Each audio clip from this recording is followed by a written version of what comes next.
अथ श्रीमहागणपतिसहस्रनामस्तोत्रम्। व्यास उवाच कथं नाम्नां सहस्रं तं गणेश उपदिष्टवान् शिवदं तन्ममाचक्ष्वलोकानुग्रहतत्पर। ब्रह्मोवाच देव एवं पुरारादिः पुरत्रयजयोद्यमे अनर्चनाद्गणेशस्य जातो विघ्नाकुलः किल। मनसा स विनिर्धार्य ददृशे विघ्नकारणात् महागणपतिं भक्त्या समभ्यर्चयताविधि। विघ्नप्रशमनोपायम् अपृच्छत् अपराजितः सन्तुष्टः पूजया शम्भोर्महागणपतिः स्वयम्। सर्वविघ्नप्रशमनम् सर्वकामफलप्रदम् ततस्तस्मै स्वकम् नाम्नां सहस्रमिदमब्रवीत्। अस्य श्रीमहागणपतिसहस्रनामस्तोत्रमालामन्त्रस्य महागणेश ऋषिः अनुष्टुप्छन्दः। महागणपतिर्देवता गं बीजम् हुं शक्तिः स्वाहा कीलकम्। चतुर्विधपुरुषार्थसिद्ध्यर्थे जपे विनियोगः। ॐ गां अङ्गुष्ठाभ्यां नमः। ॐ गीं तर्जनीभ्यां नमः। ॐ गूं मध्यमाभ्यां नमः। ॐ गैं अनामिकाभ्यां नमः। ॐ गौं कनिष्ठिकाभ्यां नमः। ॐ गः करतलकरपृष्ठाभ्यां नमः। ॐ गां हृदयाय नमः। ॐ गीं शिरसे स्वाहा। ॐ गूं शिखायै वषट्। ॐ गैं कवचाय हुम्। ॐ गौं नेत्रत्रयाय वौषट्। ॐ गः अस्त्राय फट्। ध्यानम् हस्तीन्द्राननमिन्दुचूडमरुणच्छायम् त्रिनेत्रान्वितम् आश्लिष्टम् प्रियया सपद्मकरया स्वाङ्गस्थया सन्ततम्। बीजापूरगदाधनुस्त्रिशिखयुक्चक्राब्जपाशोत्पल व्रीह्यग्रस्वविशालरत्नकलशान् हस्तैर्वहन्तम् भजे। गण्डपालीगलद्दानपूरलालसमानसान् द्विरेफान् कर्णतालाभ्यां वारयन्तम् मुहुर्मुहुः। कराग्रहृतमाणिक्यकुम्भवक्त्रविनिर्गतैः रत्नवर्षैः प्रीणयन्तम् साधकान् मदविह्वलम्। माणिक्यमुकुटोपेतम् सर्वाभरणभूषितम्। पञ्चवक्त्रो दशभुजो भालचन्द्रशशिप्रभः मुण्डमालः सर्पभूषो मुकुटाङ्गदभूषणः। अग्न्यर्कशशिनो भाभिस्तिरस्कुर्वन् दशायुधः। ॐ गणेश्वरो गणक्रीडो गणनाथो गणाधिपः एकदंष्ट्रो वक्रतुण्डो गजवक्त्रो महोदरः। लम्बोदरो धूम्रवर्णो विकटो विघ्ननायकः। सुमुखो दुर्मुखो बुद्धो विघ्नराजो गजाननः।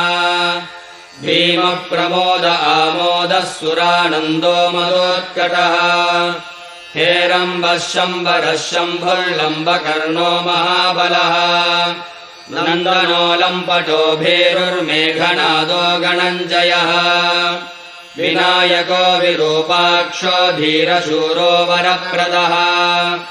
महागणपतिर्बुद्धिः प्रियः क्षिप्रप्रसादनः रुद्रप्रियो गणाध्यक्ष उमापुत्रो गणाशनः कुमारगुरुरीशानपुत्रो मूषकवाहनः सिद्धिः प्रियः सिद्धिपतिः सिद्धः सिद्धिविनायकः अविघ्नस्तुम्बुरुः सिंहवाहनो मोहिनी प्रियः कटङ्कटो राजपुत्रः शालकः संमितोमितः कूष्माण्डसामसम्भूतिर्दुर्जयो दुर्जयो जयः भूपतिर्भुवनपतिर्भूतानां पतिरव्ययः विश्वकर्ता विश्वमुखो विश्वरूपो निधिर्घृणिः कविः कवीनां ऋषभो ब्रह्मणां ब्रह्मणस्पतिः ज्येष्ठराजो निधिपतिर्निधिप्रियपतिप्रियः हिरण्मयपुरान्तस्थः सूर्यमण्डलमध्यगः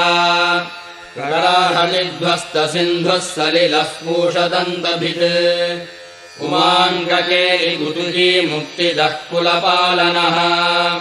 किरीटी कुण्डलीहारी वनमाली मनोमयः वैमुख्यः दैत्यश्रीः पादाहतिजितक्षितिः सद्यो जातः स्वर्णमुञ्जमेखली दुर्निमित्तहृत् दुःस्वप्नहृत्प्रसगणो गुणीनादप्रतिष्ठितः सुरूपः सर्वनेत्राधिवासो वीरासनाश्रयः पीताम्बरः खण्डरदः खण्डेन्दुकृतशेखरः चित्राङ्गश्यामदशनो भालचन्द्रश्चतुर्भुजः योगाधिपस्तारकस्थः पुरुषो गजकर्णकः गणाधिराजो विजयस्थिरो गजपतिध्वजी देवदेवस्मरप्राणदीपको वायुकीलकः विपश्चिद्वरदो नादोन्नादभिन्नबलाहकः वराहरदनो मृत्युञ्जयो व्याघ्राजिनाम्बरः इच्छाशक्तिधरो देवत्राता दैत्यविमर्दनः शम्भुवक्त्रोद्भवः शम्भुकोपः शम्भुहास्यभूः शम्भुतेजः शिवा शोकहारी गौरी सुरावहः उमाङ्गमलजो गौरी तेजो भूस्वर्धुनी भवः यज्ञकायो महानादो गिरिवर्ष्माशुभाननः सर्वात्मा सर्वदेवात्मा ब्रह्ममूर्धा कपुप्श्रुतिः ब्रह्माण्डकुम्भश्चिद्व्योमभालः सत्यशिरोरुहः जगज्जन्मलयोन्मेषनिमेषोऽग्न्यर्कसोमदृक् गिरीन्द्रैकरदो धर्माधर्मेष्टः सामबृंहितः ग्रहर्क्षदशनो वाणी जिह्वो वासवनासिकः कुलाचलांसः सोमार्कगण्डो रुद्रशिरोधरः नदीनदभुजः सर्पाङ्गुलीकत्तारकानखः भ्रूमध्यसंस्थितकरो ब्रह्मविद्यामदोदकः व्योमनाभिः श्रीहृदयो मेरुपृष्ठोर्नवोदरः कुक्षिस्थयक्षगन्धर्वरक्षकिन्नरमानुषः पृथ्वीकटिसृष्टिलिङ्गः शैलोरुर्धस्रजानुकः पातालजङ्घो मुनिपात्कालाङ्गुष्ठस्त्रयीतनुः ज्योतिर्मण्डललाङ्गूलो हृदयालाननिश्चलः हृत्पद्मकर्णिकाशालि वियत्केलिसरोवरः सद्भक्तध्याननिगडः पूजावारी निवारितः प्रतापी कश्यपसुतो गणपो विष्टपीबली यशस्वी धार्मिकः सोजाः प्रथमः प्रथमेश्वरः चिन्तामणिद्वीपपतिः कल्पद्रुमवनालयः रत्नमण्डपमध्यस्थो रत्नसिंहासनाश्रयः तीव्राशिरोधृतपदो ज्वालिनी मौलिलालितः नन्दानन्दितपीठश्रीर्भोगदो भूषितासनः सकामदायिनी पीठस्फुरदुर्ग्रासनाश्रयः तेजोवती शिरोरत्नम् सत्या नित्यावतंसितः सविघ्ननाशिनी पीठः सर्वशक्त्यम्बुजाश्रयः लिपिपद्मासनाधारो वह्निधामत्रयाश्रयः उन्नतप्रपदो गूढगुल्पः संवृतपाष्णिकः पीनजङ्घश्लिष्टजानुस्थूलो रुप्रोन्नमत्कटिः निम्ननाभिस्थूलकुक्षिः पीनवक्षा बृहद्भुजः पीनस्कन्धः कम्बुकण्ठो लम्बोष्ठो लम्बनासिकः भग्नवामरदस्तुङ्गः सव्यदन्तो महाहनुः ह्रस्वनेत्रत्रयः शूर्पकर्णो निबिडमस्तकः सर्पगाकारकुम्भाग्नो रत्नमौलिर्निरङ्कुशः सर्पहारकटीसूत्रः सर्पयज्ञोपवीतवान् सर्पकोटीरकटकः सर्पग्रैवेयकाङ्गदः सर्पकक्ष्योदराबन्धः सर्पराजोत्तरीयकः रक्तो रक्ताम्बरधरो रक्तमाल्यविभूषणः रक्तेक्षणो रक्तकरो रक्तताल्वोष्ठपल्लवः श्वेतश्वेताम्बरधर श्वेतमाल्यविभूषणः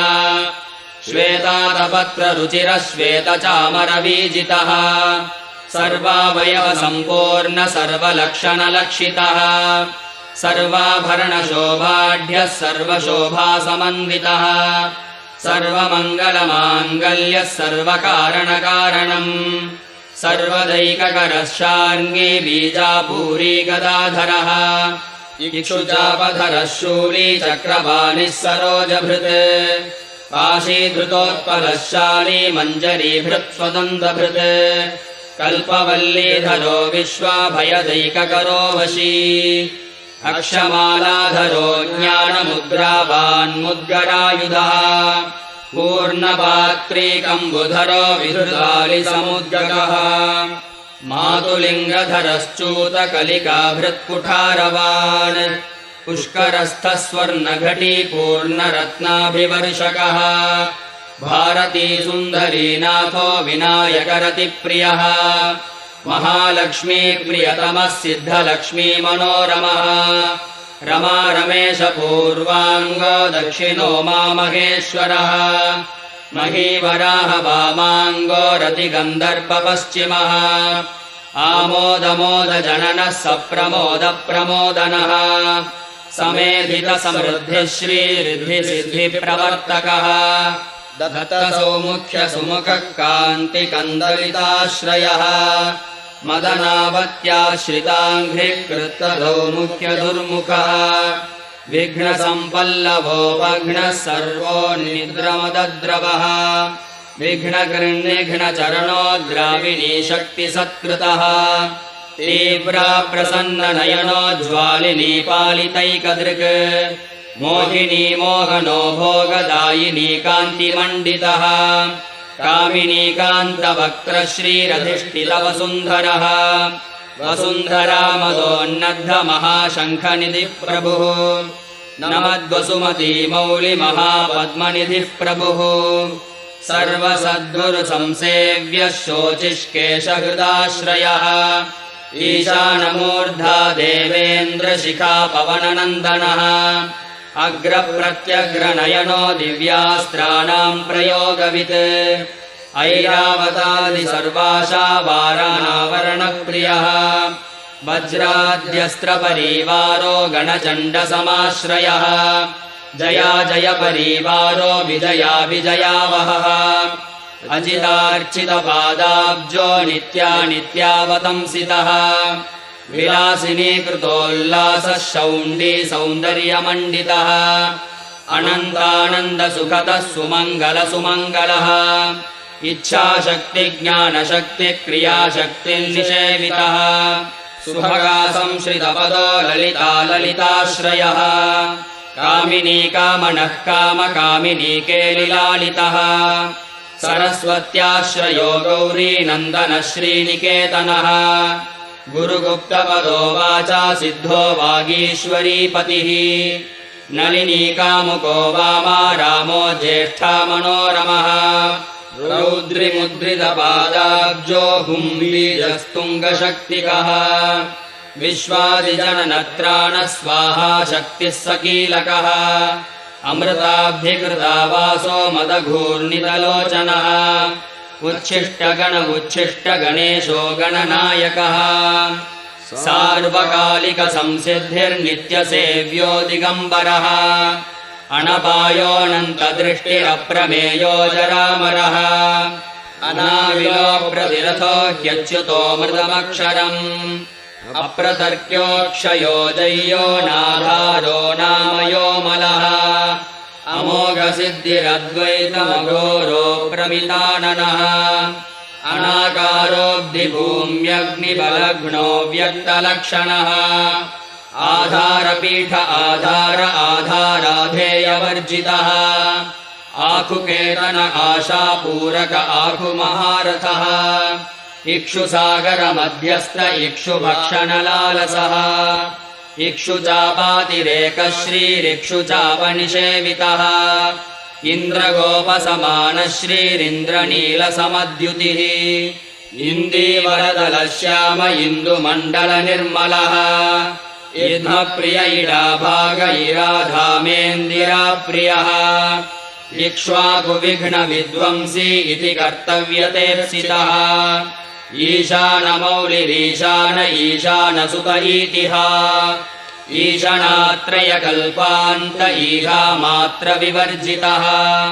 उपेन्द्रवुडुबृन्मौलिरुम्बेरकबलिप्रियः उन्नतानन उत्तुङ्ग उदारत्रिदशाग्रणीः ऊर्जस्वानोष्मलपद ऊहापोहदुरासदः ऋग्यजुस्सामसम्भोधिर्ऋद्धिः सिद्धिप्रदायकः ऋजसिद्ध्यैकसुलभऋणत्रयविमोचकः लुप्तविघ्नस्वभक्तानाम् लुप्तशक्तिः सुरद्विषाम् लुप्तश्रीर्विमुखार्चानाम् लूताविस्फोटनाशनः एकारपीठमध्यस्थ एकपादकृतासनः एजिताखिलदैत्यश्रीरेधिताखिलसंश्रयः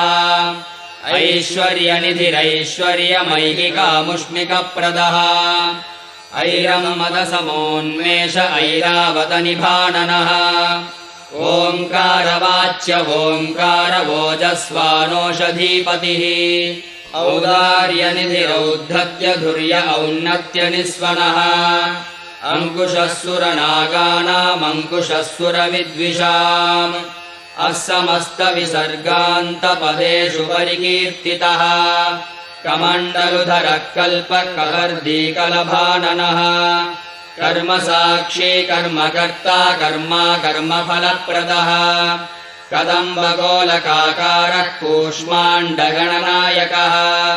कारुण्यदेहः कपिलः कथकः कटिसूत्रभृत् खर्वः खड्गप्रियः खड्गकान्तान्तस्थकनिर्मलः खल्वाटशृङ्गनिलयः खड्वाङ्गी खदुरासदः गुणाढ्यो गहनोगस्थो गद्यपद्यसुधार्णवः गद्यगानप्रियो गर्जो गीतगीर्वाणपूर्वजः गुह्याचाररतो गुह्यो गुह्यागमनिरूपितः गुहाशयो गुहाब्धिस्थो गुरुगम्यो गुरोर्गुरुः घण्टाघर्घरिकामाली घटकुम्भो घटोदरः चण्डश्चण्डेश्वर सुहृच्चण्डीशचण्डविक्रमः चराचरपतिश्चिन्तामणिचर्वणलालसः छन्दश्छन्दो वपुश्छन्दो दुर्लक्ष्यश्छन्दविग्रहः जगद्योनिर्जगत्साक्षी जगदीशो जगन्मयः जपो जपपरो जप्यो जित्वा सिंहासनप्रभुः झलज्झलोल्लसद्दानझङ्गारिभ्रमराकुलः टङ्कारस्फारसम्रावष्टङ्गारिमणिनूपुरः ठद्वयी पल्लवान्तस्थ सर्वमन्त्रैकसिद्धिदः डिण्डिमुण्डो डागिनीशो डामरो डिण्डिमप्रियः ढक्कानिनादमुदितो ढौकोडुण्डिविनायकः तत्त्वानाम् परमम् तत्त्वम् तत्त्वम् पदनिरूपितः तारकान्तरसंस्थानस्तारकस्तारकान्तकः स्थाणुस्थाणुः प्रियस्थाता स्थावरम् जङ्गमम् जगत् दक्षयज्ञप्रमथनो दाता दानवमोहनः दयावान् दिव्यविभवो दण्डभृद्दण्डनायकः दन्तप्रभिन्नाभ्रमालो दैत्यवारणधारणः दंष्ट्रालग्नद्विपघटो देवार्थमृगजागृतिः धनधान्यपतिर्धन्यो धनदो धरणीधरः ध्यानैकप्रकटो ध्येयो ध्यानम् ध्यानपरायणः नन्द्यो नन्दिप्रियो नादो नादमध्यप्रतिष्ठितः निष्कलो निर्मलो नित्यो नित्यानित्यो निरामयः परम् व्योमः परम् धाम परमात्मा परम् पदम् परात्परः पशुपतिः पशुपाशविमोचकः पूर्णानन्दः परानन्दः पुराणपुरुषोत्तमः पद्मप्रसन्ननयनः प्रणताज्ञानमोचनः प्रमाणप्रत्ययातीतः प्रणतार्तिनिवारणः फलहस्तः फणिपतिः फेत्कारः फाणितप्रियः बाणार्चिताङ्घ्रियुगलो बालकेलिकुतूहली ब्रह्म ब्रह्मार्चितपदो ब्रह्मचारी बृहस्पतिः बृहत्तरो ब्रह्मपरो ब्रह्मण्यो ब्रह्मवित्प्रियः बृहन्नादार्घ्यचीत्कारो ब्रह्माण्डावलिमेखलः भ्रूक्षेपदत्तलक्ष्मीको भर्गो भद्रो भयापहः भगवान् भक्तिसुलभो भूतितो भूतिभूषणः भव्यो भूतालयो भोगदाता भ्रूमध्यगोचरः मन्त्रो मन्त्रपतिर्मन्त्री मतमत्तमनोरमः मेखलावान् मन्दगतिर्मतिमत्कमलेक्षणः महाबलो महावीर्यो महाप्राणो महामनाः यज्ञो यज्ञपतिर्यज्ञगोप्ता यज्ञफलप्रदः यशस्करो योगगम्यो याज्ञिको याजकप्रियः रसो रसप्रियो रस्यो रञ्जको रावणार्चितः रक्षो रक्षाकरो रत्नगर्भो राज्यसुखप्रदः लक्ष्यम् लक्ष्यप्रदो लक्ष्यो लयस्थो लड्डुकप्रियः लाणप्रियो लास्यपरो लाभकृल्लोकविश्रुतः वरेण्यो वह्निवदनो वन्द्यो वेदान्तगोचरः विकर्ता विश्वतश्चक्षुर्विधाता विश्वतोमुखः वामदेवो विश्वनेता वज्रिवज्रनिवारणः विश्वबन्धन विष्कम्भाधारो विश्वेश्वरप्रभुः शब्दब्रह्मजमप्राप्य शम्भुशक्तिर्गणेश्वरः शास्ताशिखाग्रनिलयः शरण्यः शिखरीश्वरः षड्ऋतुर्कुसुमश्रग्वी षडाधारः षडक्षरः संसारवैद्यः सर्वज्ञः सर्वभेषजभेषजम् सृष्टिस्थितिलयक्रीडः सुरकुञ्जरभेदनः सिन्दूरितमहाकुम्भः सदसद्व्यक्तिदायकः साक्षी समुद्रमथनः स्वसंवेद्यः स्वदक्षिणः स्वतन्त्रः सत्यसङ्कल्पः सामगानरतः सुखी हंसो हस्तिपिशाचीशो हवनम् हव्यकव्यभुक् हव्यो हुतप्रियो हर्षो हृल्लेखामन्त्रमध्यकः क्षेत्राधिपः क्षमा भर्ता क्षमा परपरायणः क्षिप्रक्षेमकरः क्षेमानन्दः क्षोणीसुरद्रुमः धर्मप्रदोऽर्थदः कामदाता सौभाग्यवर्धनः विद्याप्रदो विभवदो भुक्तिमुक्तिफलप्रदः आभिरूप्यकरो वीरः श्रीप्रदो विजयप्रदः सर्ववश्यकरो गर्भदोषः पुत्रपौत्रदः मेधादः कीर्तिदः शोकहारी दौर्भाग्यनाशनः प्रतिवादिमुखस्तम्भो रुष्टचित्तप्रसादनः पराभिचारशमनो दुःखभञ्जनकारकः लवस्तृतिकलाकाष्ठानिमेषस्तत्पराक्षणः घटीमुहूर्तः प्रहरो दिवानक्तमहर्निशम् पक्षो मासोऽयनं वर्षं युगं कल्पो महालयः राशिस्तारातिथिर्योगो वारः करणमंशकम् लग्नं होराकालचक्रं मेरुः सप्तर्षयो ध्रुवः राहुर्मन्दः कविर्जीवो बुधो भौमः शशीरविः कालः सृष्टिस्थितिर्विश्वं स्थावरं जङ्गमं च यत् भूरावोऽग्निर्मरुद्व्योमाहङ्कृतिः प्रकृतिः पुमान् ब्रह्मा विष्णुः शिवो रुद्र ईशः शक्तिः सदाशिवः त्रिदशाल्पितरः सिद्धा यक्षा रक्षांसि किन्नराः साध्या विद्याधरा भूता मनुष्याः पशवः खगाः समुद्रा सरितः शैला भूतं भव्यं भवोद्भवः साङ्ख्यं पातञ्जलं योगं पुराणानि श्रुतिस्मृतिः वेदाङ्गानि सदाचारो मीमांसा न्यायविस्तरः आयुर्वेदो धनुर्वेदो गान्धर्वं काव्यनाटकम् वैखानसं भागवतं सात्वतं पाञ्चरात्रकम् शैवं पाशुपतं कालामुखं भैरवशासनम् शाक्तं वैनायकं सौरं जैनमार्हतसंहिता सतसद्व्यक्तमव्यक्तं सचेतनमचेतनम् द्वन्द्वो मोक्षः सुखं भोगो योगः सत्यमनुर्महान् स्वस्ति हुंफट् स्वधा स्वाहा श्रौषड्वौषड्वशन्नमः ज्ञानं विज्ञानमानन्दो बोधः संविच्छमो यमः एक एकाक्षराधार एकाक्षरपरायणः एकाग्रधीरेकवीर एकोऽनेकस्वरूपधृक् द्विरूपो द्विभुजोऽध्यक्षो द्विरदो द्विपरक्षकः द्वैमातुरो द्विवदनो द्वन्द्वातीतो द्वयादिगः त्रिधामा त्रिकरस्त्रेता त्रिवर्गफलदायकः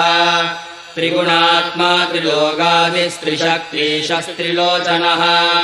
चतुर्बाहुश्चतुर्दन्तश्चतुरात्मा चतुर्मुखः चतुर्विधोपायमयश्चतुर्वर्णाश्रमाश्रयः चतुर्विधवचो वृत्तिपरिवृत्तिप्रवर्तकः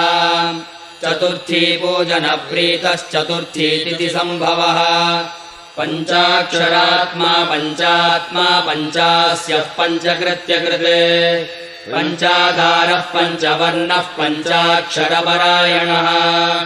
पञ्चकालः पञ्चकरः पञ्चप्रणवभावितः पञ्चब्रह्ममयस्फूर्तिः पञ्चावरणवारितः पञ्चभक्षः प्रियः पञ्चबाणः पञ्चशिवात्मकः षट्कोणपीठः षट्चक्रधामा षड्ग्रन्थिभेदकः षडध्वध्वान्तविध्वंसी षडङ्गुलमहाहृदः षण्मुखः षण्मुखभ्राता षट्शक्तिपरिवारितः षड्वैरिवर्गविध्वंसी षडोर्मिभयभञ्जनः षट्तर्कदूरः षट्कर्मनिरतः षड्रसाश्रयः सप्तपादालचरणः सप्तद्वीपोरुमण्डलः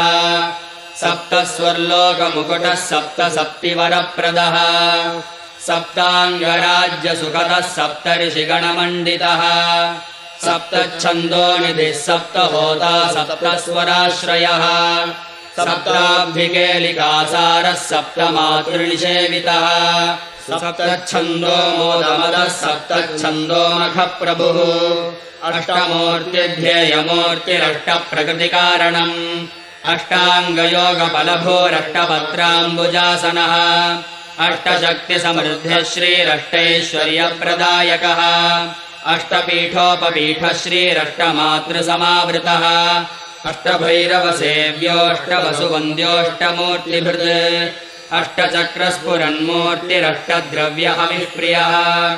नवनागासनाध्यासी नवनिध्यनुशासिता नवद्वारपुराधारो नवधारनिकेतनः नवनारायणस्तुत्यो नवदुर्गानिषेवितः